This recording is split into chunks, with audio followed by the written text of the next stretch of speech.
ओम नमो भगवते वासुदेवाय नमः। ओम नमो नारायणाय नमः। जय श्री कृष्ण, जय श्री कृष्ण, जय श्री कृष्ण। बंधुजनों, आज हम माघ मास महात्म्य कथा का चौथा अध्याय का श्रवण करेंगे। इससे पहले 3 वीडियो 3 अध्याय का अपलोड किया जा चुका है। यदि आपने उसे नहीं सुना है तो उसे भी जरूर सुन लें। तो चलिए आज हम चौथे अध्याय पाठ का श्रवण करेंगे। तो बोलिए जय श्री कृष्ण, जय श्री कृष्ण, जय श्री कृष्ण। राजा दिलीप ने पूछा, मुने, यमलोक से लौटकर आई हुई उन साध्वी कन्याओं ने अपनी माताओं और बंधुओं के वहां का वृतांत कैसा बतलाया? पापियों की यातना और पुण्यात्माओं की गति के संबंध में क्या कहा? मैं पुण्य और पाप के शुभ और अशुभ फलों की विस्तार के साथ सुनना चाहता हूँ। वशिष्ठ जी बोले, राजन, कन्याओं ने अपनी माताओं और बंधुओं से पुण्य पाप के शुभाशुभ फलों के विषय में जो कुछ कहा था वह ज्यों का त्यों तुम्हें बतलाता हूँ। कन्याओं ने कहा, माताओं, यमलोक बड़ा ही घोर और भय उत्पन्न करने वाला है। वहाँ सर्वदा चारों प्रकार के जीवों को विवश होकर जाना पड़ता है। गर्भ में रहने वाले अथवा जन्म लेने वाले शिशु, बालक, तरुण, अधेड़, बूढ़े, स्त्री, पुरुष और नपुंसक सभी तरह के जीवों को वहाँ जाना होता है। वहाँ चित्रगुप्त आदि समदर्शी एवं मध्यस्थ सत्पुरुष मिलकर देहधारियों के शुभ और अशुभ फलों का विचार करते हैं। इस लोक में जो शुभ कर्म करने वाले कोमल हृदय तथा दयालु पुरुष हैं, वे सौम्य मार्ग से यमलोक में जाते हैं। नाना प्रकार के दान और व्रतों में संलग्न रहने वाले स्त्री पुरुष से सूर्य नंदन यम की नगरी भरी है। माघ स्नान करने वाले लोग वहाँ विशेष रूप से शोभित हैं। धर्मराज उनका अधिक सम्मान करते हैं। वहाँ उनके लिए सब प्रकार की भोग सामग्री सुलभ होती है। माघ स्नान में मन लगाने वाले लोगों के सैकड़ों हजारों विचित्र विचित्र विमान वहाँ शोभा पाते हैं। इन पुण्यात्मा जीवों की विमान पर बैठकर आते देख सूर्य नंदन यम अपने आसन से उठकर खड़े हो जाते हैं और अपने पार्षदों के साथ जाकर उन सबकी अगवानी करते हैं। फिर स्वागत पूर्वक आसन दे, पाद्य, अधर्य आदि निवेदन कर प्रिय वचनों में कहते हैं, आप लोग अपने आत्मा का कल्याण करने वाले महात्मा हैं, अतएव धन्य हैं, क्योंकि आपने दिव्य सुख की प्राप्ति के लिए पुण्य का उपार्जन किया है। अतः आप इस विमान पर बैठकर स्वर्ग को जाइए। स्वर्गलोक की कहीं तुलना नहीं है। वह सब प्रकार के दिव्य भोगों से परिपूर्ण है। इस प्रकार उनकी अनुमति ले पुण्यात्मा पुरुष स्वर्ग लोक में जाते हैं। माताओं तथा बंधुजन, अब हम वहाँ के पापी जीवों के कष्ट का वर्णन करती हैं। आप सब लोग धैर्य धारण करके सुने। जो क्रूरतापूर्ण कर्म करने वाले और दान न देने वाले पापी जीव हैं, वे वहाँ यमराज के घर में अत्यंत भयंकर दक्षिणा मार्ग से जाते हैं। यमराज का नगर अनेक रूपों में स्थित है। उसका विस्तार चारों ओर से 86,000 योजन समझना चाहिए। पुण्य कर्म करने वाले पुरुषों को वहाँ बहुत निकट सा जान पड़ता है, किंतु भयंकर मार्ग से जाने वाले पापी जीवों के लिए वह अत्यंत दूर है। वह मार्ग कहीं तो तीखे कांटों से भरा होता है और कहीं रेत एवं कंकरों से, कहीं पत्थर के ऐसे टुकड़े बिछे होते हैं जिनका किनारा छुरों की धार के समान तीखा होता है। कहीं बहुत दूर तक कीचड़ ही कीचड़ भरी रहती है। कहीं घातक अंकुर उगे होते हैं, कहीं कहीं लोहे की सुई के समान नुकीले कुंचों से सारा मार्ग ढका होता है। इतना ही नहीं, कहीं कहीं बीच में वृक्षों से भरे हुए पर्वत होते हैं, जो किनारे पर भारी जल प्रपात के कारण अत्यंत दुर्गम जान पड़ते हैं। कहीं रास्ते पर दहकते हुए अंगारे बिछे रहते हैं। ऐसे मार्ग से पापी जीवों को दुखित होकर जाना पड़ता है। कहीं ऊंचे नीचे गड्ढे, कहीं फिसला देने वाले ढेले, कहीं फिसला देने वाले चिकने ढेले, कहीं खूब तपी हुई बालू और कहीं तीखी कीलों से वह मार्ग व्याप्त रहता है। कहीं कहीं अनेक शाखाओं में फैले हुए सैकड़ों वन और दुखदायी अंधकार हैं, जहाँ कोई सहारा देने वाला भी नहीं रहता। कहीं तपे हुए लोहे के कांटेदार वृक्ष, कहीं दावा नल, कहीं तपी हुई शिला और कहीं हिम से वह मार्ग आच्छादित रहता है। कहीं ऐसी बालू भरी रहती है जिसमें चलने वाला जीव कंठ तक धंस जाता है और बालू उनके पास तक आ जाती है। कहीं गर्म जल और कहीं कंडकों की आग से यमलोक का मार्ग व्याप्त रहता है। कहीं धूल मिली हुई प्रचंड वायु का बवंडर उठता है और कहीं बड़े बड़े पत्थरों की वर्षा होती है। उन सब की पीड़ा सहते हुए पापी जीव यमलोक में जाते हैं। रेत की भारी वृष्टि से सारा अंग भर जाने के कारण पापी जीव रोते हैं। महान मेघों की भयंकर गर्जना से वे बारंबार थर्रा उठते हैं। कहीं तीखे अस्त्र शस्त्रों की वर्षा होती है जिससे उनके सारे शरीर में घाव हो जाते हैं। तत्पश्चात उनके ऊपर नमक मिली हुई पानी की मोटी धाराएं बरसाई जाती है। इस प्रकार कष्ट सहन करते हुए उन्हें जाना पड़ता है। कहीं अत्यंत ठंडी, कहीं रूखी और कहीं कठोर वायु का सब ओर से आघात सहते हुए पापी जीव सूखते और रोते हैं। इस प्रकार वह मार्ग बड़ा ही भयंकर है। वहाँ राह खर्च नहीं मिलता, कोई सहारा देने वाला नहीं रहता। वह सब ओर से दुर्गम और निर्जन है। वहाँ और कोई मार्ग आकर नहीं मिला है। वह बहुत बड़ा और आश्रय रहित है। वहाँ अंधकार ही अंधकार भरा रहता है। वह महान, कष्टप्रद और सब प्रकार के दुखों का आश्रय है। ऐसा ही मार्ग से यमलोक की आज्ञा का पालन करने वाले अत्यंत भयंकर यमदूतों द्वारा समस्त पाप परायण मूढ़ जीव बलपूर्वक लाए जाते हैं। वे एकाकी, पराधीन तथा मित्र और बंधु बांधवों से रहित होते हैं। अपने कर्मों के लिए बारंबार शोक करते और रोते हैं। उनका आकार प्रेत जैसा होता है। उनके शरीर पर वस्त्र नहीं रहता। कंठ, ओठ और तालु सूखे होते हैं। वे शरीर से दुर्बल और भयभीत होते हैं तथा क्षुधा की आग से जलते रहते हैं। बलोन्मत्त यमदूत किन्हीं किन्हीं पापी मनुष्यों को चित सुलाकर उनके पैरों में शांकल बांध देते हैं और उन्हें घसीटते हुए खींचते हैं। कितने ही दूसरे जीव ललाट में अंकुश चुभाए जाने के कारण क्लेश भोगते हैं।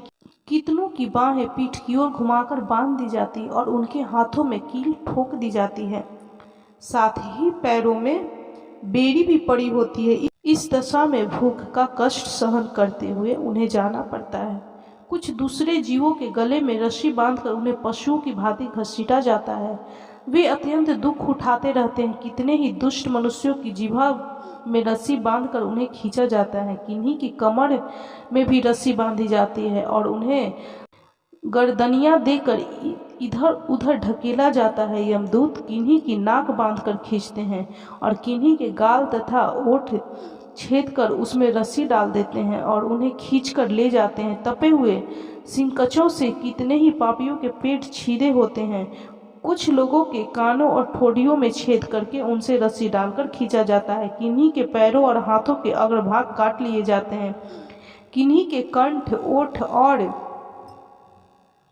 तालुओं में छेद कर दिया जाता है। किन्हीं किन्हीं के अंडकोश कट जाते हैं और कुछ लोगों के समस्त अंगों की संधियां काट दी जाती है। किन्हीं को भालों से छेदा जाता है। कुछ बाणों से घायल किए जाते हैं और कुछ लोगों को मुद्रणों तथा लोहे के डंडों से बारंबार पीटा जाता है और वे निराश्रय होकर चीखते चिल्लाते हुए इधर उधर भागा करते हैं। प्रज्वलित अग्नि के समान कांति वाले भांति भांति के भयंकर आड़ों और भिंदी पालों से उन्हें विदीर्ण किया जाता है और वे पापी जीव पीप तथा रक्त बहाते हुए घाव से पीड़ित होकर और कीड़ों से डसे जाते हैं।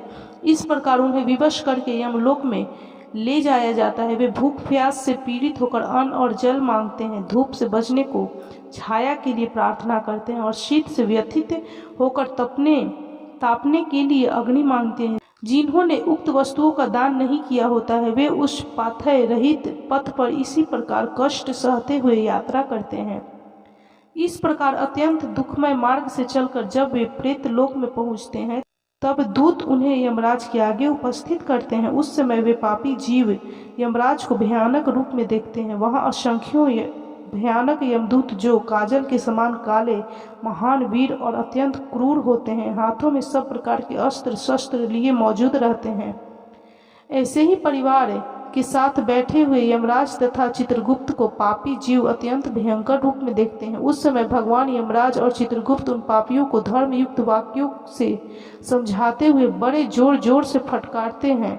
वे कहते हैं, ओ खोटे कर्म करने वाले पापियों, तुमने दूसरों के धन हड़प लिए हैं और सुंदर रूप के घमंड में आकर पराई स्त्रियों के साथ व्यभिचार किया है। मनुष्य अपने आप जो कुछ कर्म करता है उसे स्वयं ही भोगता है। फिर तुमने अपने ही भोगने के लिए पाप कर्म क्यों किया और अब अपने कर्मों की आग में जलकर इस समय तुम लोग संतप्त क्यों हो रहे हो? भोगो अपने उन कर्मों को, इसमें दूसरे किसी का दोष नहीं है। ये राजा लोग भी अपने भयंकर कर्मों से प्रेरित हो मेरे पास आए हैं। इन्हें अपनी खोटी बुद्धि और बल का बड़ा घमंड था। अरे ओ दुराचारी राजाओं, तुम लोग प्रजा का सर्वनाश करने वाले हो। अरे थोड़े समय तक रहने वाले राज्य के लिए तुमने पाप क्यों किया? राज्य के लोभ में पड़कर मोहवश बलपूर्वक अन्याय से जो तुमने प्रजा को दंड दिया है, इस समय उसका फल भोगो। कहाँ है वह राज और कहाँ गई वह रानी जिसके लिए तुमने पाप कर्म किया है? अब तो सबको छोड़कर तुम अकेले ही यहाँ खड़े हो। यहाँ वह बल नहीं दिखाई देता जिससे तुमने प्रजा का विध्वंस किया। इस समय यमदूतों की मार पड़ने पर कैसा लग रहा है? इस तरह नाना प्रकार के वचनों द्वारा यमराज की उलाहना देने पर वे राजा अपने अपने कर्मों को सोचते हुए चुपचाप खड़े रह जाते हैं। इस प्रकार राजाओं से धर्म की बात कहकर धर्मराज उनके पाप पंक की शुद्धि के लिए अपने दूतों से इस प्रकार कहते हैं, ओ चंड, ओ महाचंड, तुम इन राजाओं को पकड़कर ले जाओ और क्रमशः नरक की आग में डालकर इन्हें पापों से शुद्ध करो। तब वे दूत शीघ्र ही उठकर राजाओं के पैर पकड़ लेते हैं और उन्हें बड़े वेग से आकाश में घुमाकर ऊपर फेंकते हैं। तत्पश्चात उन्हें पूरा बल लगाकर तपाई हुई शिला पर बड़े वेग से पटकते हैं, मानो किसी महान वृक्ष पर वज्र से प्रहार करते हों। शिला पर गिरने से उनका शरीर चूर चूर हो जाता है, रक्त के स्रोत बहने लगते हैं और जीव अचेत एवं निश्चेत हो जाता है। तदंतर वायु का स्पर्श होने पर वह धीरे धीरे फिर सांस लेने लगता है। उसके बाद पाप की शुद्धि के लिए उसे नरक के समुद्र में डाल दिया जाता है। इस पृथ्वी के नीचे नरक की 28 कोटियां हैं। वे 7वें तल के अंत में भयंकर अंधकार के भीतर स्थित है। उनमें पहली कोटि का नाम घोड़ा है, उसके नीचे सुघोड़ा की स्थिति है, तीसरा अति घोड़ा, चौथी महाघोड़ा और 5वीं कोटि घोर रूपा है, छठी का नाम तरल तारा, 7वीं का भयानका, 8वीं का काल रात्रि एवं 9वीं का भयोत्कटा है। उसके नीचे 10वीं कोटि चंडा है, उसके भी नीचे महाचंडा है, 12वीं का नाम चंड कोलाहला है। उसके बाद प्रचंडा, नर नायिका, कराला, विकराला और वज्रा है। वज्रा की 20वीं संख्या है। इनके शिवा त्रिकोणा, पंचकोणा, सुदीर्घा, परिवर्तुला, सप्तभौमा, अष्टभौमा, दीप्ता और माया, ये 8 और हैं। इस प्रकार नरक की कुल 28 कोटियां बताई गई है। उपयुक्त कोटियों में प्रत्येक के 5-5 नायक हैं, उनके नाम सुनो। उनमें पहला रौरव है, जहाँ देहधारी जीव रोते हैं। दूसरा महारौरव है, जिसकी पीड़ाओं से बड़े बड़े जीव भी रो देते हैं। तीसरा तम, चौथा शीत और 5वां उष्ण है। ये प्रथम कोटि के 5 नायक माने गए हैं। इनके सिवा सुघोर, सुतम, तीक्ष्ण, पद्म, संजीवन, षठ, महामाय, अतिलोम, सुभीम, कट, अरंगट, तीव्र वेग, कराल, विकराल, प्रकंपन, महापद्मन, सुचक्र, कालसूत्र, प्रतदर्ण, शुचिमुख, सुनेमी, खादक, सुप्रदीपक, कुंभीपाक, सुपाक, अति दारुण, कूप, अरंगाराशि, भवन, अश्री, कपियुड़, हृदय, विरामय, तुंड शकुनी, महासंवर्तक, क्रंतु, तप्त जतु, पंकलेप, पूर्ति, मांस, द्रव, त्रपु, उच्छ्वास, निरुच्छ्वास, सुदीर्घ, कूटशालमली, तुरिष्ट, सुमहानाद, प्रभाव, सुप्रभावन, ऋक्ष, मेष, वृष, शल्य, सिंहासन, व्याघ्र, नन, मृगानन, शुक्रानन, श्रानन, महिषानन, वृक्कानन, मेषवरानन, ग्राह, कुंभीर, नक्र, सर्प, कूर्म, व्यास, गृध्र, उलूक, जलुका, शार्दूल, कपि, कर्कट, गंड, पुत्री, वक्त्र, रक्ताक्ष, पूर्तिमृतिक, कणाधूम, तुश्रांगी, कृमि, निचय, अमेय, अप्रतिष्ठित, रुधिरान, श्रव भोजन, लाला भक्ष, आत्मभक्ष, सर्वभक्ष, सुदारुण, संकृष्ट, सुबिलास, सुकट, संकट, कट, पुरीष, कटाह, कष्टदायिनी, वैतरणी नदी, सुतप्त, लोहशंक, यह शंकु, प्रपूरण, घोर असितालवन, अस्थिभृंग, प्रप्रीरक, नीलयंत्र, अतश्यंत्र, इक्षुयंत्र, कूट, अंश, प्रमर्दन, महाचूर्णी, सुचूर्णी, तप्त लोहमयी शिला, क्षुरधारा पर्वत, मल पर्वत, मूल, मूत्रकूप, विष्टाकूप, अंधकूप, पुयकूप, शातन, मुसलोलु, खल, यंत्रशिला, शकटलांगल, तालपत्रा, शिवन, महामशकमंडप, सम्मोहन, अतिभ्रंग, तप्तशूल, अयोगुड़, बहुत दुख, महादुख, कश्मल, शमल, हालाहाल, विरूप, भीमरूप, भीषण, एकपाद, द्विपाद, तीव्र तथा अवीची। यह अवीची अंतिम नरक है। इस प्रकार ये क्रमशः 5-5 के 28 समुदाय माने गए हैं। एक समुदाय एक एक कोटि का नायक है। रौरव से लेकर अवीची तक कुल 140 नरक माने गए हैं। इन सब में पापी मनुष्य अपने अपने कर्मों के अनुसार डाले जाते हैं। जब तक भांति भांति की यातनाओं द्वारा उनके कर्मों का भोग समाप्त नहीं हो जाता तब तक वे उसी में पड़े रहते हैं। और सुवर्ण आदि धातु जब तक उनकी मैल न जल जाए तब तक आग में तपाए जाते हैं। उसी प्रकार पापी पुरुष पाप क्षय होने तक नरकों की आग में शुद्ध किए जाते हैं। इस प्रकार क्लेश सहकर जब ये प्रायः शुद्ध हो जाते हैं तब शेष कर्मों के अनुसार पुनः इस पृथ्वी पर आकर जन्म ग्रहण करते हैं। तृण और झाड़ी आदि के भेद से नाना प्रकार के स्वाथर होकर वहाँ के दुख भोगने के पश्चात पापी जीव कीड़ों की योनि में जन्म लेते हैं। फिर कीट योनि से निकलकर क्रमशः पक्षी होते हैं। पक्षी रूप से कष्ट भोग कर मृग योनि में उत्पन्न होते हैं। वहाँ के दुख भोगकर अन्य पशुओं वहाँ से दुख भोगकर अन्य पशु योनि में जन्म लेते हैं। फिर क्रमशः गो योनि में आकर मरने के पश्चात मनुष्य होते हैं। माताओं, हमने यमलोक में इतना ही सब देखा है। वहाँ पापी की बड़ी भयानक यातनाएं होती हैं। वहाँ ऐसे ऐसे नरक हैं जो न कभी देखे गए थे और न कभी सुने ही गए थे। वह सब हम लोग न तो जान सकती हैं और न देख सकती हैं। माताएं बोली, बस इतना ही बहुत हुआ, अब रहने दो। इन नरक यातनाओं को सुनकर हमारे सारे अंग शिथिल हो गए हैं। हृदय में भय सा छा गया है। बारंबार उनकी याद आ जाने से हमारा मन शुद्ध बुद्ध खो बैठता है। आंतरिक भय के उद्रेक से हम लोगों के शरीर में रोमांच हो आया है। कन्याओं ने कहा, माताओं, इस परम पवित्र भारतवर्ष में जो हमें जन्म मिला है यह अत्यंत दुर्लभ है। इसमें भी हजार जन्म लेने के बाद पुण्य राशि के संचय से कदाचित कभी जीव मनुष्य योनि में जन्म पाता है। परंतु जो माघ स्नान में तत्पर रहने वाले हैं उनके लिए कुछ भी दुर्लभ नहीं है। उन्हें यहाँ ही परम मोक्ष मिल जाता है और पर्याप्त भोजन सामग्री भी सुलभ होती है। भारतवर्ष को कर्म भूमि कहा गया है। अन्य जितनी भूमियां हैं वे भोग भूमि मानी जाती हैं। यहाँ यति तपस्या और याजक यज्ञ करते हैं तथा यहीं पारलौकिक सुख के लिए श्रद्धापूर्वक दान दिए जाते हैं। कितने ही धन्य पुरुष यहाँ माघ स्नान करते हैं तथा तपस्या करके अपने कर्मों के अनुसार ब्रह्मा, इंद्र, देवता और मरुदगणों का पद प्राप्त करते हैं। यह भारतवर्ष सभी देशों में श्रेष्ठ माना गया है क्योंकि यही मनुष्य धर्म तथा स्वर्ग और मोक्ष की सिद्धि कर सकते हैं।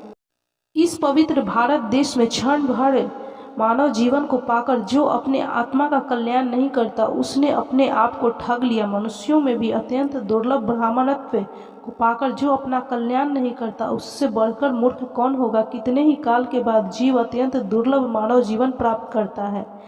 इसे पाकर ऐसा करना चाहिए जिससे कभी नरक में न जाना पड़े। देवता लोग भी यही अभिलाषा करते हैं कि हम लोग कब भारतवर्ष में जन्म लेकर माघ मास में प्रातःकाल किसी नदी या सरोवर के जल में गोते लगाएं। देवता यह गीत गाते हैं कि जो लोग देवत्व के पश्चात स्वर्ग और मोक्ष की प्राप्ति के लिए मार्गभूत भारतवर्ष के भूभाग में मनुष्य जन्म धारण करते हैं वे धन्य हैं। हम नहीं जानते कि स्वर्ग लोक की प्राप्ति कराने वाले अपने पुण्य कर्म के क्षीण होने पर किस दिशा में हमें पुनः देह धारण करना होगा।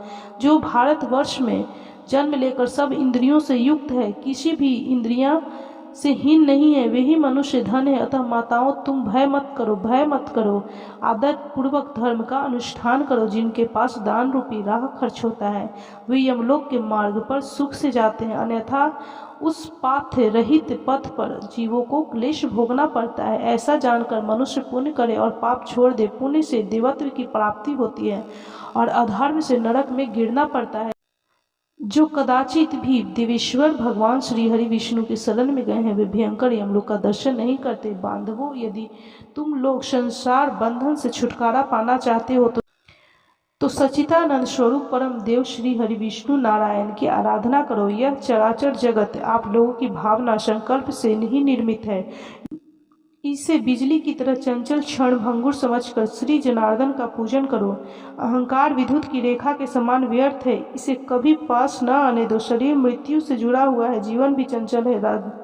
धन राज आदि से प्राप्त होने वाली बाधाओं से परिपूर्ण है तथा संपत्तियां क्षण भंगुर है। माताओं, तुम क्या नहीं जानती, आधी आयु तो नींद में चली जाती है, कुछ आयु भोजन आदि में समाप्त हो जाती है, कुछ बालकपन में, कुछ बुढ़ापे में और कुछ विषय भोगों के सेवन में ही बीत जाती है। फिर कितनी आयु लेकर तुम धर्म करोगे। बचपन और बुढ़ापे में तो भगवान के पूजन का अवसर नहीं प्राप्त होता, अतः इसी अवस्था में अहंकार शून्य होकर धर्म करो। संसार रूपी भयंकर गड्ढे में गिरकर नष्ट न हो जाओ। यह शरीर मृत्यु का घर है तथा आपत्तियों का सर्वश्रेष्ठ स्थान है। इतना ही नहीं, यह रोगों का निवास स्थान है और मल आदि से अत्यंत दूषित रहता है। माताओं, फिर किस लिए इसे स्थिर समझकर तुम पाप करती हो। यह संसार निसार है और नाना प्रकार के दुखों से भरा है। इस पर विश्वास नहीं करना चाहिए, क्योंकि एक दिन तुम्हारा निश्चय ही नाश होने वाला है। बांधवों, तुम सब लोग सुनो, हम बिल्कुल सच्ची बात बता रही हैं। शरीर का नाश बिल्कुल निकट है, अतः श्री जनार्दन का पूजन अवश्य करना चाहिए। सदा ही श्री विष्णु की आराधना करते रहो। यह मानव जीवन अत्यंत दुर्लभ है। बंधुओं, स्थावर आदि योनियों में अरबों खरबों बार भटकने के बाद किसी तरह मनुष्य का शरीर प्राप्त होता है। मनुष्य होने पर भी देवताओं के पूजन और दान में मन लगाना तो और भी कठिन है। माताओं, योग बुद्धि सबसे दुर्लभ है। जो दुर्लभ मनुष्य शरीर को पाकर सदा ही श्रीहरि का पूजन नहीं कर, वह अपने आप ही अपना विनाश करता है। उससे बढ़कर मूर्ख कौन होगा। तुम लोग दंभ का आचरण छोड़कर चक्र सुदर्शन धारी भगवान श्री हरि विष्णु का पूजन करो। हम लोग बारंबार भुजाएं उठाकर तुम्हारे हित की बात कहती हैं। सर्वथा भक्ति पूर्वक भगवान विष्णु का पूजन करना चाहिए और मनुष्यों के साथ ईर्ष्या का भाव छोड़ देना चाहिए। सबके धारण करने वाले जगदीश्वर भगवान च्युत की आराधना किए बिना संसार सागर में डूबे हुए तुम सब लोग कैसे पार जाओगे। माताओं, अधिक कहने की क्या आवश्यकता। हमारी यह बात सुनो। जो प्रतिदिन तन्मय होकर भगवान गोविंद के गुणों का गान तथा नामों का संकीर्तन कर सुनते हैं, उन्हें वेदों से, तपस्या से, शास्त्रोक्त दक्षिणा वाले यज्ञों से, पुत्र और स्त्रियों से, संसार के कृत्यों से तथा घर खेत और बंधु बांधवों से क्या लेना है। इसलिए तुम लोग भय छोड़कर श्री केशव की आराधना करो। शालग्राम शिला का निर्मल एवं शुद्ध चरणामृत पियो तथा भगवान विष्णु के दिन एकादशी को उपवास किया करो। जब सूर्य मकर राशि पर स्थित हो उस समय प्रतिदिन प्रातः काल स्नान करो। साथ ही पति की सेवा में लगी रहो। नरक का भय तो तुम्हें दूर से ही छोड़ देना चाहिए, क्योंकि सब पापों का नाश करने वाली परम पवित्र एकादशी तिथि प्रत्येक पक्ष में आती है। फिर तुम्हें नरक से भय क्यों हो रहा है। घर से बाहर के जल में स्नान करने से पुण्य प्रदान करने वाला माघ मास भी प्रतिवर्ष आया करता है। फिर तुम्हें नरक से भय क्यों होता है। वशिष्ठ जी कहते हैं, राजन, वे कन्याएं अपनी माताओं से इस प्रकार कहकर पुनः माघ स्नान, उपवास आदि व्रत, धर्म तथा दान आदि करने लगे। इस प्रकार यह चौथा अध्याय संपूर्ण हुआ। तो बोलिए ओम नमो भगवते वासुदेवाय नमः। ओम नमो नारायणाय नमः। जय श्री कृष्णा, जय श्री कृष्णा, जय श्री कृष्णा। बंधुजनों, इससे पहले 3 पाठ का वीडियो अपलोड किया जा चुका है, आप उसका भी श्रवण जरूर करें। और यह चौथा पाठ है, इसका भी श्रवण करें और जितना हो सके शेयर करें। भगवान श्री हरि विष्णु नारायण इस कथा को सुनने वाले, श्रवण करने वाले अपने सभी भक्तों के कष्टों को दूर करेंगे, उनकी सभी दुखों को हर लेंगे और उनकी सभी मनोकामनाओं की पूर्ति करेंगे। तो बंधुजनों, आप इस कथा का श्रवण जरूर करें और जितना हो सके इसे शेयर कीजिए। यदि आपके द्वारा इस कथा का श्रवण कोई और भी करेगा तो उसका पुण्य फल भी आपको जरूर प्राप्त होगा। तो बोलिए जय श्री कृष्णा, जय श्री कृष्णा, जय श्री कृष्णा। यदि वीडियो अच्छा लगा हो यह माघ मास महात्म्य कथा अच्छी लगी हो तो कृपया लाइक कीजिए, शेयर कीजिए और चैनल को सब्सक्राइब करना बिल्कुल भी ना भूलें।